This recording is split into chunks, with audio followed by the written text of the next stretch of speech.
Hello everyone, welcome back to my channel Study with RK.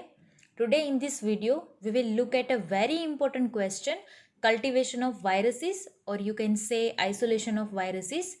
So, first of all, virus non living होता है और हम सभी को पता है कि वायरस को अपना रेप्लिकेशन करने के लिए कोई होस्ट की ज़रूरत होती है। बैक्टीरिया के केस में ऐसा नहीं होता, बैक्टीरिया खुद रेप्लिकेट कर लेता है क्योंकि उसके पास सारा मैकेनिज्म होता है और वो खुद एक लिविंग ऑर्गेनिज्म होता है, जबकि वायरस एक नॉन लिविंग ऑर्गेनिज्म है।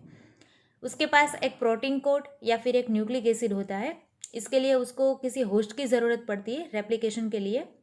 That's why virus are obligate intracellular parasites. Obligate मतलब compulsory and they depend on host for their survival. और उन्हें बैक्टीरिया की तरह नॉन लिविंग कल्चर मीडिया और अगार प्लेट्स पर अकेले ग्रो नहीं किया जा सकता, इसलिए उन्हें रेप्लिकेट करने के लिए लिविंग सेल्स की आवश्यकता होती है। वे केवल लिविंग होस्ट सेल के अंदर ही मल्टीप्लाई होते हैं, like animals, plant, humans, bacteria, fungus, protozoa and algae are the natural hosts of viruses. Then what is the main purpose of virus cultivation? First purpose ये है कि क्लिनिकल सैंपल में से virus को आइसोलेट और identify करने के लिए वायरस का कल्टीवेशन ज़रूरी होता है। Then viral structure, replication, genetics and host cell पे उसकी क्या इफेक्ट है उसके बारे में रिसर्च करने के लिए कल्टीवेशन ज़रूरी होता है। Then to prepare viruses for vaccine production also. And the best purpose is that isolation of virus is always considered as a gold standard for establishing virus etiology of a disease. Etiology मतलब कि study of origination. However, the cultivation of viruses can be discussed under following heads: cultivation of animal viruses, cultivation of plant viruses, and cultivation of bacteriophages. First, we will study cultivation of animal viruses. Most of the animal viruses can be cultivated in animal cells or experimental animals or embryonated eggs or tissue culture or in vitro culture. चलो फिर देखते हैं कि animal virus को animal cell के अंदर कैसे cultivate किया जा सकता है। जो वायरस एम्ब्रियोनेटेड एग और टिश्यू कल्चर में कल्टीवेट नहीं होता, उस वायरस की कल्टीवेशन लेबोरेटरी एनिमल्स जैसे कि माइस, गिनी पिग, हैमस्टर, रैबिट्स और प्राइमेट्स में की जाती है। और इनमें से मोस्ट फ्रीक्वेंटली माइस का यूज़ होता है। और यहाँ पे सिलेक्टेड एनिमल्स को स्वस्थ और किसी भी कम्युनिकेबल डिसीज से मुक्त होना चाहिए। Here Suckling mice less than 48 hours old, उसका सबसे अधिक उपयोग किया जाता है।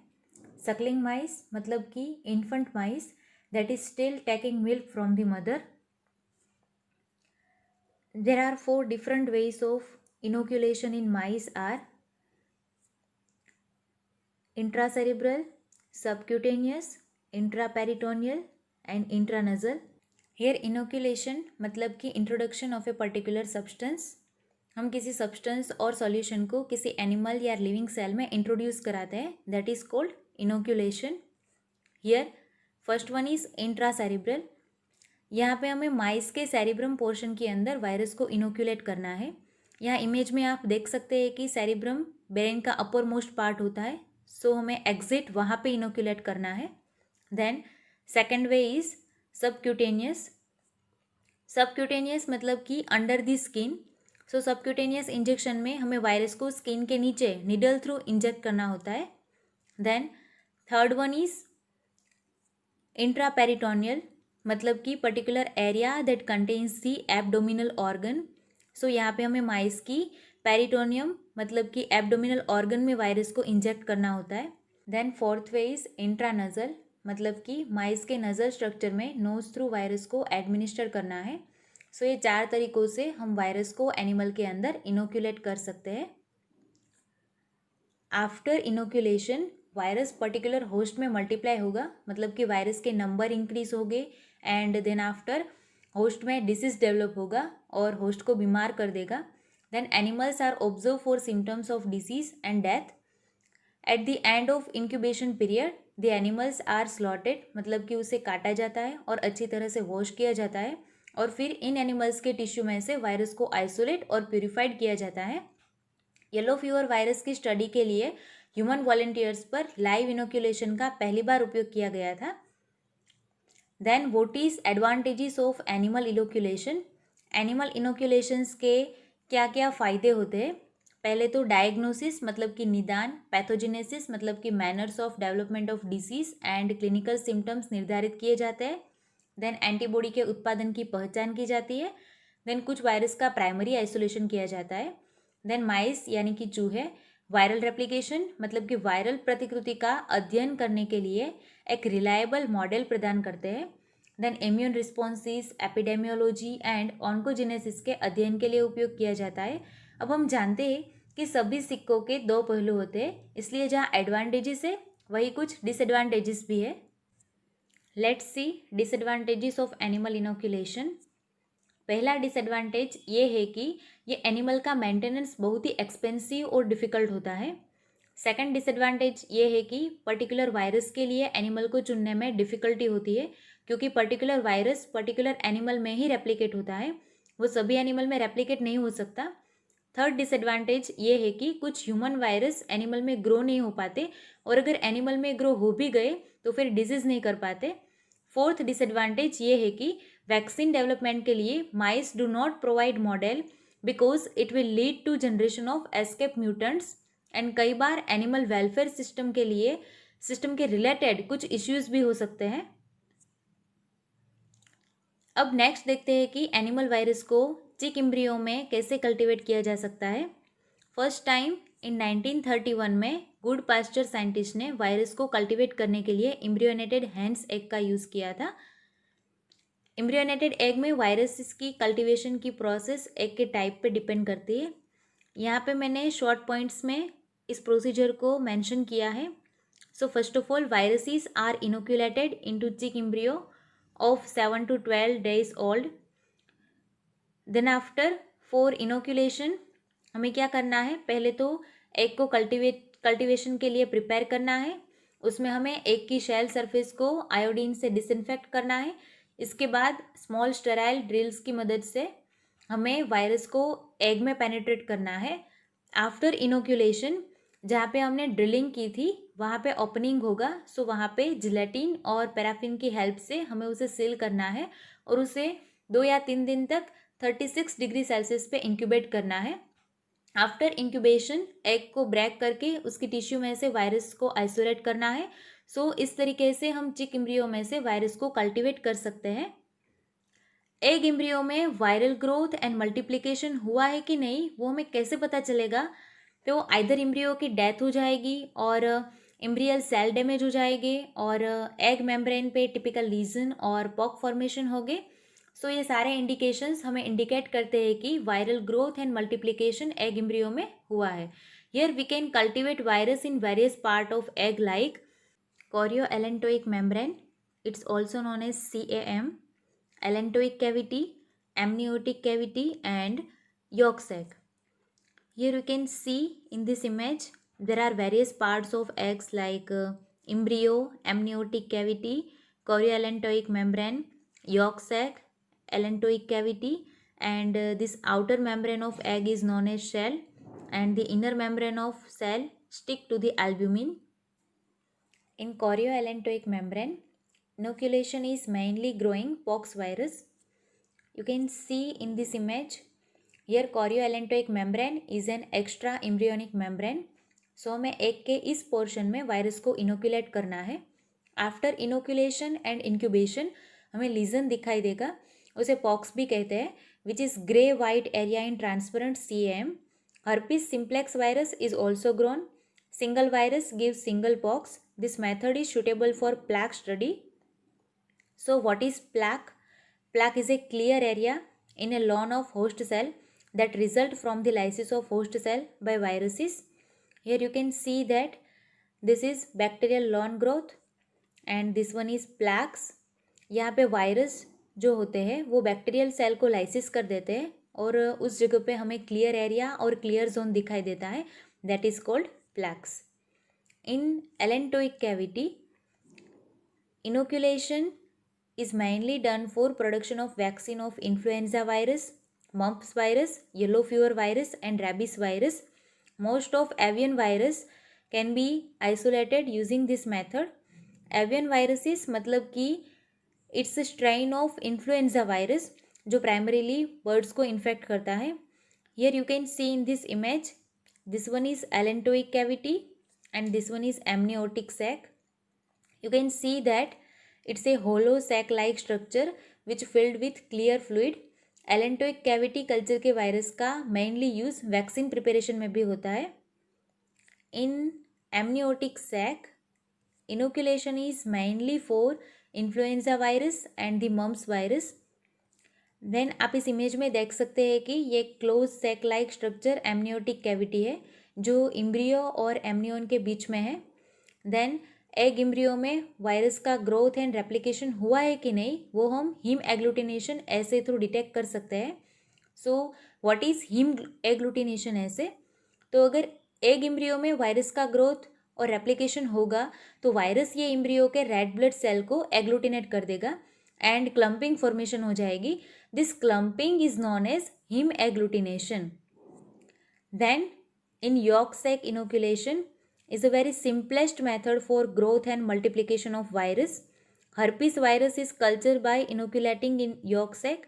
This is also used for cultivation of some bacteria such as chlamydia and rickettsia. Here you can see in this image yolk sac lies outside the embryo. Let's see the advantages of inoculation into chick embryo. First advantage ये है कि virus के isolation and growth के लिए इस method का व्यापक रूप से उपयोग किया जाता है. Then viral growth and replication के लिए आइडियल सबस्ट्रेट है. देन मेनली एवियन एंड कुछ मैमेलियन वायरस को भी आइसोलेशन और कल्टिवेट किया जा सकता है. Then cost effective and maintenance is much easier. Then less labour is needed. Then embryonated egg आसानी से उपलब्ध भी है. देन ये बैक्टीरिया एंड कई लेटेंट वायरस के कंटामिनेशन से भी मुक्त है and it's widely used method to grow virus for some vaccine production. Then disadvantage ये है कि डिफरेंट वायरस के साथ इनोकुलेशन साइट्स भी डिफरेंट होती है. मतलब कि प्रत्येक वायरस का ग्रोथ एंड रेप्लिकेशन के लिए अलग अलग साइटें हैं.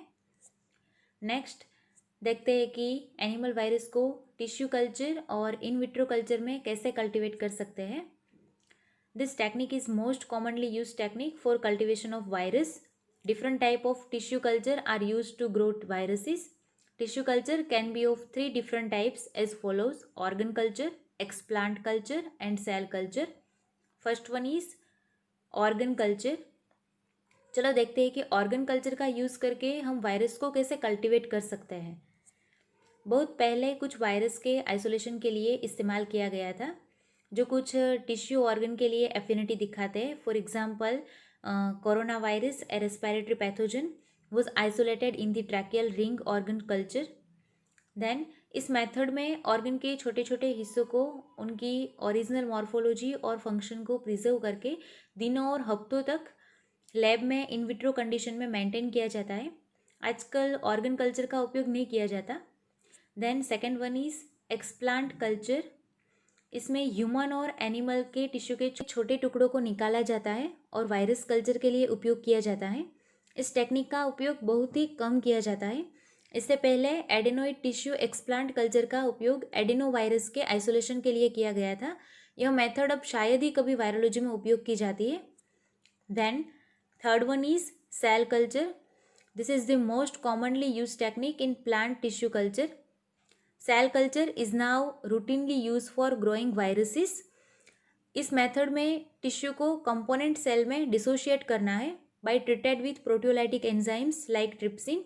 उसके बाद cells are washed, counted and suspended in a growth medium containing essential amino acid, glucose, buffering agents, some antibiotics, etc.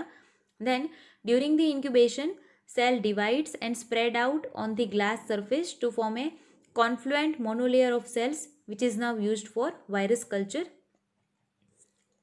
The cell culture are classified into 3 different types based on their origin, chromosomal characters and number of generation for which they can be maintained. Primary cell culture, diploid cell culture and continuous cell line. Then in this image you can see that Here individual cells isolated from lung tissue, we can get primary cell culture, secondary cell culture and continuous cell line. Let's study in detail one by one. In primary cell culture, the cell culture established directly from cells taken from animals' tissue is called primary culture. It is capable of only limited growth and hence it can be subcultured once or twice. Examples like kidney cells of monkey and man, embryo cells, alveolar cells, macrophages and amniotic cells are usually grown in primary cell cultures. Then, a small volume of cell suspension is aseptically transferred to a culture flask or a petri dish containing nutrient medium with the help of pipette. The culture vessel is incubated at 37 degrees Celsius for a few days to get a primary culture. Primary cell cultures are widely used for the isolation of animal viruses and cultivation of viruses for vaccine product. Then, diploid cell culture. In diploid cell culture, they are diploid and contain the same number of chromosomes as the parent cell. The secondary cell culture can be maintained and subculture for 20 to 50 times. They are called semi-continuous cells and they are used for the isolation of some fastidious viruses and production of viral vaccine. Fastidious viruses means they will only grown when specific nutrients are included in its medium. Examples like human embryonic lung strain versus embryo cell strain. Then continuous cell lines. Continuous cell lines are cells of a single type which are derived from cancerous tissue and are capable of continuous serial cultivation, identify without senescing. Senescing means growing old and permanently stop dividing but does not die. Examples like HeLa cell is obtained from cervical cancer, HEP2, human epithelioma of larynx cell line, Vero, vervet monkey kidney cell line, BHK21, baby hamster kidney cell line. Then continuous cell culture को subculturing करके और -70 degree Celsius पे deep freezing करके reuse किया जा सकता है ताकि ज़रूरत पड़ने पर सेल को रीयूज़ कर सकते हैं. कंटिन्यूस सेल कल्चर सिर्फ वायरस कल्चर बनाने में ही यूज़ होता है और उसका यूज़ हम वैक्सीन प्रिपरेशन में नहीं कर सकते क्योंकि कंटिन्यूस सेल कल्चर द्वारा तैयार किए गए वैक्सीन को मानव उपयोग के लिए सुरक्षित नहीं माना जाता है. Then advantages of tissue culture is that relatively easy, broad spectrum, cheaper and sensitivity. And disadvantages is that the process require trained technician with experience in working on a full-time basis. State health laboratories and hospital laboratories do not isolate and identify viruses in clinical work. Tissue or serum for analysis is sent to central laboratories to identify virus. Let's see plant virus को कैसे cultivate किया जा सकता है. बहुत सारे तरीक़ों से आप प्लांट में वायरस को कल्टीवेट करवा सकते हैं. Like you can see in this image, leaves are mechanically inoculated by rubbing with a mixture of viruses and an abrasive. Here abrasive means using a particular substance for grinding, polishing or cleaning a hard structure. Then when the cell wall is broken by the abrasive, the viruses directly contact the plasma membrane and infect the exposed host cell. Then after incubations, lesions are observed.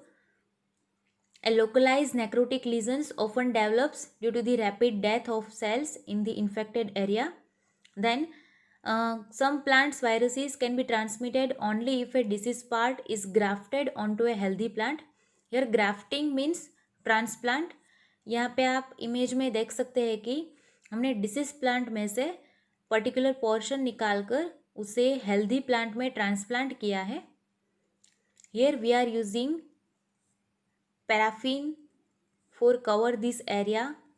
Then in a few days we will see the symptoms appearing on the top of the recipient plant. Then after we isolate these viruses from recipient plant. So this one is grafted onto a healthy plant. And last one is cultivation of bacteriophages. Bacteriophages are cultivated in either broth or agar culture of young, actively growing bacterial cells. Bacteriophages easily cultivated on actively growing media. They are cultivation on following media: broth media and agar media. In broth media, the destruction of enough susceptible bacteria by replication of bacteriophage will cause cloudy media to clear. So the clear media indicate that growth and replication of bacteriophage. Then after agar media, on agar media, the presence of bacteriophage is indicated by development of transparent zone against dense background. The transparent and clear zone is called plaque. Let's see the procedure on agar media. Cultures are prepared by mixing the bacteriophage sample with cool liquid agar and suitable bacterial culture medium. Then the mixture is quickly poured into a petri dish containing a bottom layer of sterile agar. After hardening, bacteria in the layer of top agar grow and reproduce, forming a continuous opaque layer or lawn. Then whenever a virion comes to rest in the top agar, the virus infect the adjacent cell and reproduce. Finally, bacterial lysis generate a plaque or a clearing in the lawn. You can see in this image, this is bacterial lawn growth, and this one indicate plaques. Plaque is a clear area in a lawn of host cells that results from the lysis of host cell by viruses. Then this is the diagrammatic chart of the agar media that we have just seen. So that's all about cultivation of viruses. Thank you everyone. I hope कि आपको ये video पसंद आया होगा. अगर आपको ये video helpful लगे तो प्लीज़ वीडियो को लाइक कीजिएगा, शेयर कीजिएगा अपने दोस्तों के साथ. अगर आपको डाउट या कुछ सवाल है तो आप उसे कमेंट बॉक्स में पूछ सकते हैं. और अगर आपने चैनल सब्सक्राइब नहीं किया है तो प्लीज़ चैनल को सब्सक्राइब करके जाइए, क्योंकि मैं इसी तरह की वीडियोस आगे भी लेके आने वाली हूँ. So thank you so much for watching.